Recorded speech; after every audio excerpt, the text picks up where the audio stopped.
It's Monday the 14th of May. Here are the headlines. Spirits high despite wind and rain battering those walking the Wight in charity trek. I'm here in one piece, fighting fit. Progress slow in illegal Undercliff contract investigation. Dinner ladies rewarded for improving school food standards. And Wembley warm-up but no match for East Cow's goalkeeper.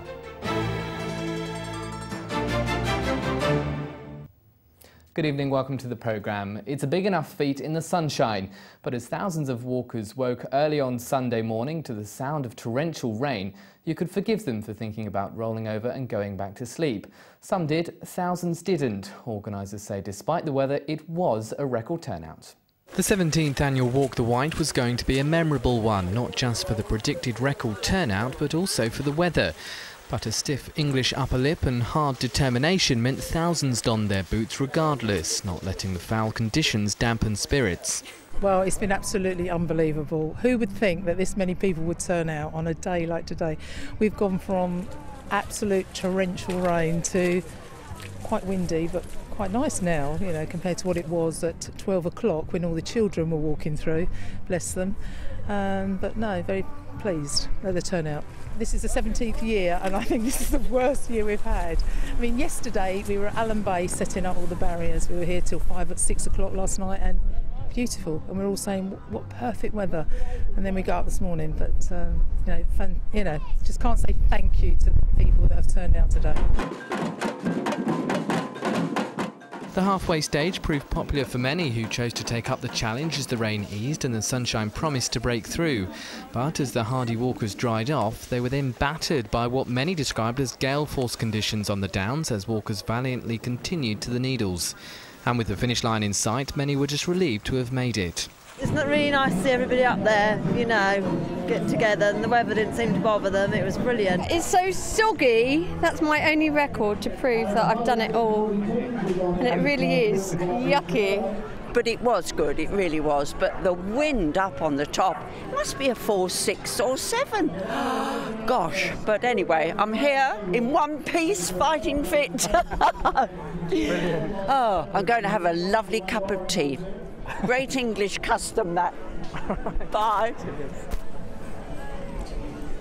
I went with my friend Debbie with the dog and her daughter Lauren. And how was it? Oh, tiring, but it was good. It's good fun. I'm glad I did it. Terrible weather, but it's great fun. We all enjoyed it, yeah. Where did you start from? I started from Carisbrook. I went out and only did the half this year, but it was good fun, yeah. I was walking with my dad and my auntie, so... And it's your birthday today, is it? Yeah. And how old are you? I'm 13. Well, and how was it? It was hard, it was tough, but I got there in the end. Two of us, plus the kids started from Freshwater. And how was it for you? Yeah, it's hard work, but yeah, rewarding. A bit wet and windy. It was hard work, hardest it's ever been this year. But Done it before? Yes, 3 times, but I think you had to keep going for all the people that can't do it, so no, it was really good. Whatever the weather, the Earl Mountbatten Hospice will certainly have had a boost of funds, thanks to all those who took part. It costs over £2 million and we have to raise £4,500 per day. So last year's walk raised over £200,000, so it's a massive fundraiser for us. You know, and thank you to the people of the Isle of Wight for the support. You know, we couldn't do it without them. Well done to everyone that took part. The inquiry into how Isle of Wight Council broke the law in relation to Undercliff Drive took a turn for the worse today. In what's already a hotly contested issue, some of those believed to be involved in the illegal dealings have now refused to fully cooperate with the inquiry. Solent Tonight's Michael Coombs is in the studio with us now to tell us more. Michael. Thanks, Chris. Yes, a very good evening to you all. Well, just when some thought it couldn't get any worse, the latest piece of news, as you say, Chris, some of those believed to be involved in the illegal dealings have now refused to cooperate fully with the inquiry. Well, this morning we were updated by Mark Greenberg, this chap here from Rag & Co. Now, if you remember, he's our man looking into employment matters with regards to the illegal contract. So it's his job to find out who did what, why, and if they acted above board. Now, he told us today that he's been wanting to talk to this chap, Mike Fisher. He's the previous chief executive of Isle of Wight Council, but he has been, quote, reluctant to participate We don't know why, but it's obviously thrown a bit of a spanner in the works, as those in charge of the inquiry have said time and time again they want to leave no stone unturned. Also, as part of the investigation, Rag & Co wanted to talk to this company, High Point Rendell. Now, that's the company that Isle of Wight Council appointed illegally. So far, they've said no. Again, throwing a spanner in the works, although I should point out that High Point Rendell have not been accused of any wrongdoing. So what happens now? Well, the council, they say that they are disappointed and surprised at the lack of cooperation.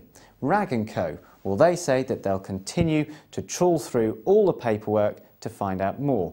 And meanwhile, members of the public are now asking whether the correct paperwork indeed is being focused on and whether the inquiry really is whiter than white. And of course, all of this on top of 5 officers, 4 of them senior, who have been suspended. They remain on full pay. The whole Undercliff saga costing us nearly £2 million, and it looks like we won't get any proper final answers until July. Chris. Michael, thank you very much indeed. 3 men accused of conspiracy to burgle commercial property in 5 counties across the south of England have been given bail by magistrates on the island. The trio were charged by police 2 weeks ago after a 7-month investigation into a series of commercial break-ins in the New Forest, Devon, Cornwall, Sussex and the island, where several jewellery shops were among the addresses targeted last October. The case against the 3 men came before Newport Magistrates Court on Friday, when the defendants were bailed for 4 months. They're due at Newport Crown Court on the 10th of September. 1,500 homes and businesses in Cowes suffered a power outage on Friday evening. Southern Electric say power went off to hundreds of homes at around 6:15 and was restored to the majority of homes in stages. 1,400 had their electricity supply back within an hour and a half. The final 100 properties had their power restored by 10 o'clock. The firm say emergency technicians were deployed immediately to rectify the problem, but as yet no cause has been established.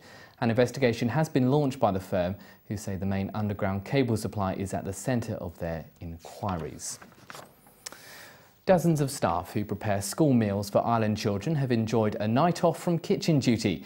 More than 60 employees gathered at the Cowes Yacht Haven Event Centre on Friday night for an awards ceremony that recognised their work in gaining extra skills and qualifications.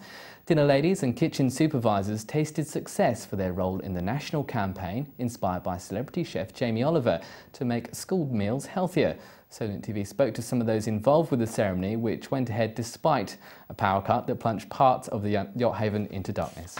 We're actually a year ahead of what was the guidelines which were set for 2007. We've actually been doing it since 2006. And it's the general thing of even roast potatoes are now dry roasted. We have to have at least 6 ounces of vegetables on offer every day for the children. We have to have fruit included in the diet, even down to breaking down of the fruit. We have to have zinc. We have to have obviously carbohydrates. It's all very, very balanced now.